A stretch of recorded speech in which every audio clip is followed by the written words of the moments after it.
जब कर्मेश और भाग्येश की युति कर्म स्थान में हो तो यह प्रबल पराश्रय राजयोग बनता है। यह राजयोग अपने आप में एक अति बलशाली शक्ति को लिए हुए रहता है, क्योंकि दोनों ग्रह वक्री हैं। गुरुदेव और शनिदेव मेष लग्न एवं मेष राशि वालों के 10वें स्थान कर्म स्थान में यह प्रबल राजयोग बना है। पराशर मुनि ने इस राजयोग के बारे में काफी महिमा की है। उनका कहना है कि यह पराशरीय राजयोग का सबसे शक्तिशाली राजयोग बनता है, जो कर्मेश और धर्मेश के मिलने से कर्म स्थान में यदि बना हो तो यह बहुत शक्तिशाली और शुभ फल देने वाला हो जाता है। चूंकि कर्म से जुड़ी है, कर्म स्थान पर जुड़ी है, तो भाग्य सदैव आपका साथ देता रहेगा, कर्म के क्षेत्र में, रोजगार के क्षेत्र में।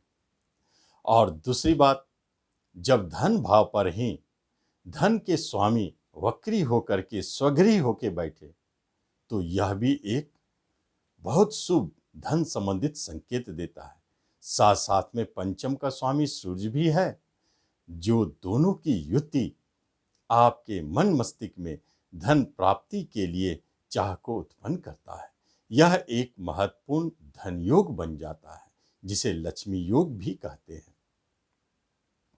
आगे देखते हैं क्या होता है जब मंगल देव, जो स्वयं शरीर का स्वामी होके एकादश लाभ भाव में बैठा हो और धन का स्वामी धन भाव में हो, तो यह धन के लिए महत्वपूर्ण हो जाता है। आपके प्रयासों से आपको धन की प्राप्ति होती है। पराक्रम में स्वगृही बुध भी है और राहु देव भी आपके पराक्रम को बढ़ाने के लिए ही बैठे हैं। यह सारे युक्ति मेष लग्न एवं मेष राशि वालों के लिए जून माह 2020 के लिए बनता है, जो बहुत ही शुभ फलदायी है। नमस्कार, मैं हूं पंडित राजेश। अपनी किस्मत अपने हाथ में आपका स्वागत है। आपसे निवेदन है कि आप इस चैनल पर पहली बार आए हैं तो इसे सब्सक्राइब करें और बेल आइकन भी प्रेस करें।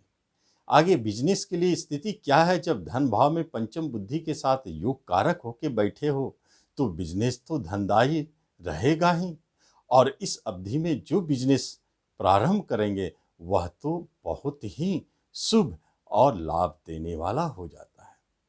इसी अवधि में यदि कोई पार्टनरशिप बनती है तो वह पार्टनरशिप भी लाभदायक हो जाता है, क्योंकि जब धन भाव पर बिजनेस का स्वामी हो तो बिजनेस तो बढ़ेगा ही, आगे चलेगा ही, और पूर्व से जो बिजनेस आपके बाधित हैं वह अपने आप सुचारू और धनदायी हो जाएंगे। इस अवधि में आप सोच सकते हैं ऐसे बिजनेस के लिए भी जो बिजनेस आपके लिए महत्वपूर्ण होता है, शिक्षा से जुड़ी हुई, जो बिजनेस आपका सरकारी कार्यों से जुड़ी हुई, लेखन से जुड़े कार्यों से जुड़ी हुई बिजनेस, अध्यापन पढ़ाने से जुड़ी हुई बिजनेस, यह महत्वपूर्ण हो जाता है इस अवधि में।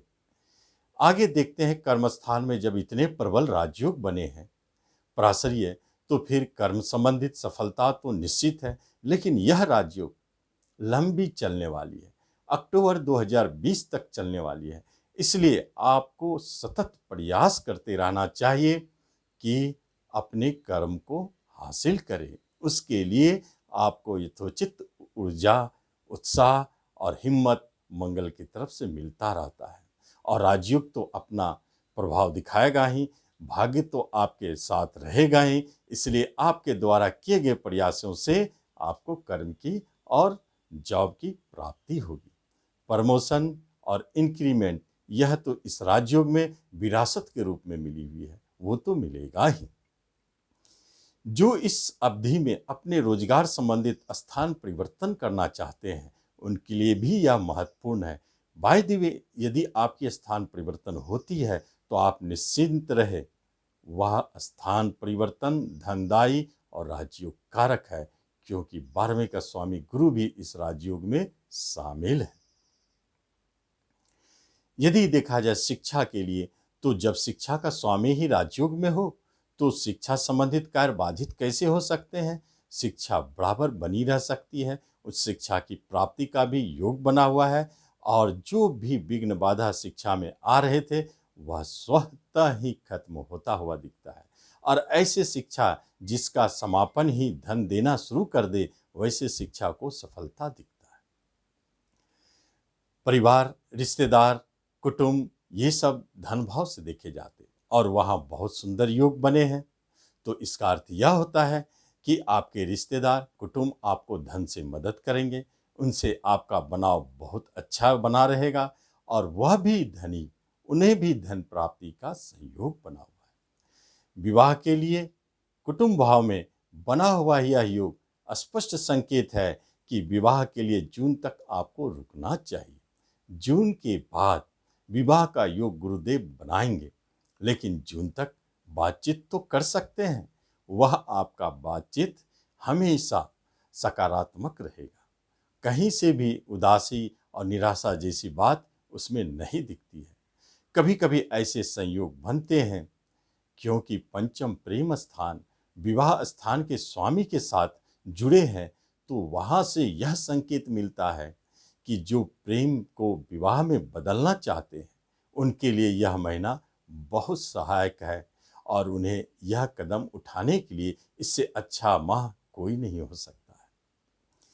संतान के तरफ से देखा जाए तो वह संतान आपके लिए धनदायी है और संतान का कोई न कोई रोजगार और कर्म बनने का योग भी दिखता है। शिक्षा से संबंधित उन्हें उच्चता की प्राप्ति हो रही है और जो संतान वर्तमान समय में आ रहे हैं इस पृथ्वी पर, उनके लिए यह संदेश है कि मंगल की दृष्टि थोड़ा सावधानी रखनी चाहिए। हो सकता है कष्ट और ऑपरेशन का सहारा लेना पड़ सकता है, लेकिन जो भी संतान हो राजयोग में है, वह तो बहुत ही भाग्यशाली होंगे। प्रेम प्रसंग के बारे में एक बहुत बड़ी बात है, उसका स्वामी शुक्र के साथ बैठे हैं, गुरु से दष्ट है। यहाँ एक प्रबल संकेत मिलता है राजयोग कारक के द्वारा इस माह में अनायास प्रेम प्रसंग जन्म ले सकते हैं। रिश्तों के बीच में भी ऐसी स्थिति बन सकती है, कर्मस्थल में यह स्थिति बन सकती है और आपके शिक्षण के क्षेत्र से जुड़े हुए लोगों से भी प्रेम प्रसंग बन सकते हैं। यह स्थिति बहुत ही मधुरमय और लंबी चलने वाली होगी, लेकिन पूर्व से जो प्रेम प्रसंग में जुड़े हैं उनके लिए यह समय महत्वपूर्ण हो जाता है जब प्रेम और विवाह का मिलन कुटुंब, घर और रिश्ते पर होती है। तो आपको चाहिए कि अपने पूर्व प्रेम को अपने रिश्तों के बीच में प्रकाशित करें ताकि आप उनसे विवाह कर सके। यह जून का महीना इसके लिए बहुत सहायक सिद्ध होने वाला है। आगे देखा जाए तो प्रॉपर्टी, जब गुरु शनि की दृष्टि है तो प्रॉपर्टी के लिए बहुत शुभ संकेत है, क्योंकि प्रॉपर्टी घर पर गुरु की दृष्टि कहीं न कहीं अनायास प्रॉपर्टी खरीदने के योग उत्पन्न कर सकते हैं और जो होंगे शनिदेव उन्हें रोकने की भी चेष्टा करेंगे।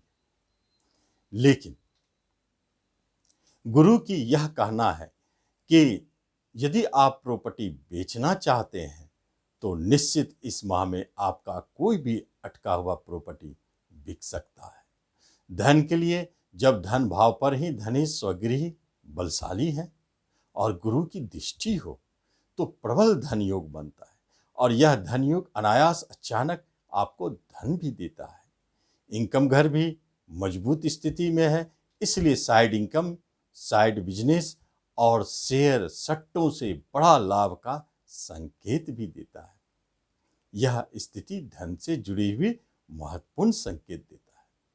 और जब स्वयं लग्न का स्वामी इनकम में बैठे हो, अच्छी स्थिति में हो, तो स्वास्थ्य संबंधित लाभ तो बना हुआ है और वह हमेशा इस माह में आप अच्छे रहेंगे। लेकिन पुराने रोग जो आपके लिए कष्टदायी है उससे आप पाएंगे कि कुछ न कुछ रिलीफ मिल रही है। भले ही वह बीमारी छूटता ना हो, लेकिन रिलीफ मिलने की संभावनाएं बढ़ जाती है। और मंगलदेव लग्न का स्वामी हो के छठे घर को देखते हैं तो विवाद झगड़ों से थोड़ा बचे, चोट चपेट अनायास लगने का योग है, उससे बचे और झगड़े मुकदमे बन सकते हैं अचानक, उससे आपको बचना चाहिए, क्योंकि मंगलदेव की दृष्टि छठे स्थान पे है और सेवेंथ हाउस पर शनिदेव की दृष्टि आपके लिए यह संकेत देता है कि आप